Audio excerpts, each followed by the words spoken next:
The suitcase murderer, Sarah Boone, put her boyfriend into a suitcase when they were playing hide and seek and drinking one night and claims she fell asleep.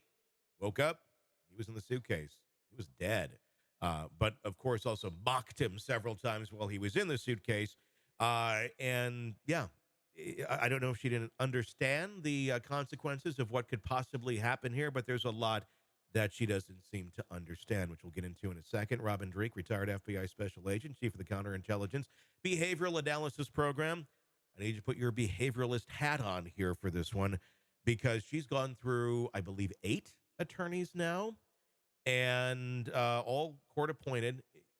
With this, you can't choose your attorney when you're getting court appointed attorneys, but you run out of them at some point. And the judge has now said, you're going to represent yourself. And that's, I think, up for debate if that can actually happen. Everyone is entitled. But if you're not allowing someone to represent you, what are you going to do? You can't just keep running the clock out. She's now put this ad out, literally, handwritten ad right here. Inmate seeks attorney. I mean, it looks like a circus poster. Looking for a prosperous challenge? Ready for your close-up on national television? Are you zealous with a side of keen? Show the world who you are with your original creativity, exemplary or extraordinary experience, confident integrity. Qualifications must include, and she goes through everything she needs. There's something not right going on here. Yeah, something not right with her. When I first started taking a look at this one, and Tony, you and I cover a lot of amazing cases, strange cases, Yeah. unusual cases. This is one of the most crazy. Oh my gosh. So, the first thing I did was you look at the volume that she writes Mm-hmm. to the judge, to others. This is a woman that creates manifestos. Yes. Yes. I mean, seriously, you could see her being a Ted Kaczynski creating a manifesto. Yeah, because some of her letters are like 50-some pages long to the court. Yeah, yeah, yeah. And when I started seeing that, that's what manifesto rendered my mind. And then the there's something mentally I think is unhealthy.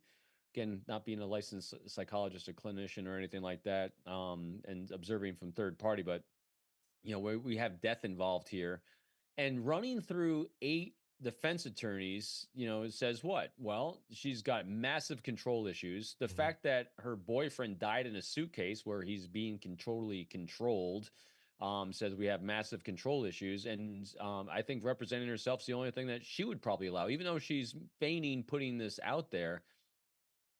Who who would she really allow to represent herself? Because no one's going to do it as good as she could do it, her Mhm. own self, in her own mind.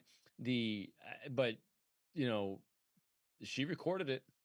That's I the mean, thing. and then you look, who is this poor guy that said, "Okay, zip me up in a suitcase"? Yeah. I think there's questions there. I'm guessing both are not the healthiest of individuals or were not the healthiest of And definitely individuals. not victim blaming, but No, dude, don't get in that suitcase. no. To think that this is going to end well with someone like that. Let's Who's take a angry look. and crazy? This is, I mean, the Warren, this is kind of disturbing footage. This is video that she took of him in the suitcase. Let's take a look. For everything you've done to me. Sarah, For everything you've done to me. Sarah, Fuck you.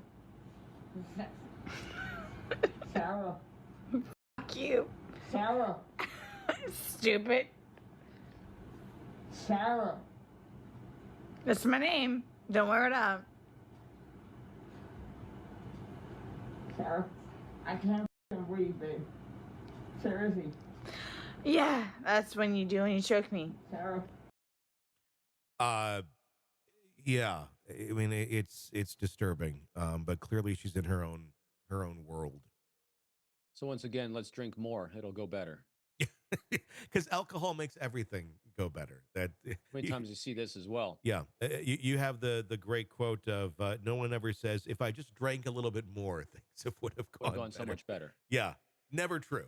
Never a true Never statement. true. And here's another case of it. Both of them. Yeah. Oh my gosh. I mean, well, here's why no one's going to take the case either. How do you defend that? You don't. You can't. I mean, it should Look, be I put him in a suitcase and he died, and I got it on video and I recorded it. yeah. No. Like she recorded her own confession. It takes no responsibility. This is some video here of her interrogation, and thinking she, is justified in this, and her reaction is really, I think, interesting when she gets back into the corner with facts. She can't handle it, and that's Mm. called a narcissistic wound. Basically, it's like kryptonite, and people Like a will react narcissist. differently. But when you're a narcissist, this is what you get. Let's take a look. And you also, in the video, you can't see any holes. There's nowhere in that where the zipper separates and you can see a hole. If there's a hole, he's pushing on it, begging you to get out. We should probably see that hole that He you're essentially talking would have about. been able to get out. Yeah. Alcohol. Based off what you're telling us, he should have been Yes. able to get out. Okay. But the video shows him attempting to get out, begging to get out, and he can't. So that's just what we're trying to figure out. I don't know if maybe you had too much to drink, you zipped it up all the way, and then, I did not zip it up all the way. Okay, well, I did not zip it up all the way. This is horrific, okay? Horrific. it is terrible. Yeah, somebody else- Horrific. I don't think I'll ever be right because of this. Ever be right. I didn't mean to leave him there. That's what I'm trying to tell you. You got up and walked away. How is that not intentionally leaving him there? Because I'm looking at the hole, knowing that it's there. He'll get out no problem. Because you And then don't. he doesn't, but but you don't go check on him. You say you're up for 30 minutes and he doesn't come up. You don't go down and check on him? I'm in the bed. You even moved, And dozed off. you admit to moving the suitcase, like, over. So You roll it. you roll it over. Like, it's not like I didn't want him to be like that. Don't. you didn't want him to be upside down. How do you even get upside down? Right. You guys are killing me right now. I promise you, on my son's life, it was not intentional. I promise you, on Lucas's life, it was not intentional.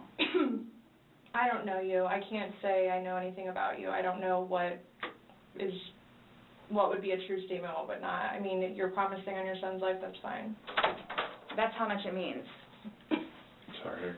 That's how much it, look, that's how much it means. Okay. What about her? What's your reaction to that? All right, so it's not intentional. And you still killed him. You did. Not intentional. You put him in the suitcase and you left. Yeah. So you still killed him. Yeah.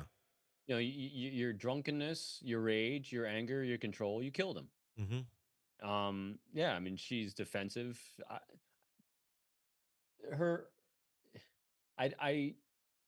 Again, here's some projection and conjecture. I don't think if she hadn't been drinking, she would have killed him. Yeah. No, I think you're right. I think she passed out Mm-hmm. and let him die. Yeah. But she killed him. Yep. And how many stinking cases do we keep seeing where people are dying because they got stupid with alcohol? A lot. We got a lot of unhealthy behaviors. Now, granted, I think she's an unhealthy person. She does unhealthy things in life. People seem to flee her, including 8 defense attorneys, that are trying to help her. Yes. And so she finally gets this guy in her life for a couple years he's been around, and she unintentionally, because she's in a drunken stupor, kills him. Mm-hmm. Still killed him. Still killed him. Yeah. At the end of the day, that's the reality.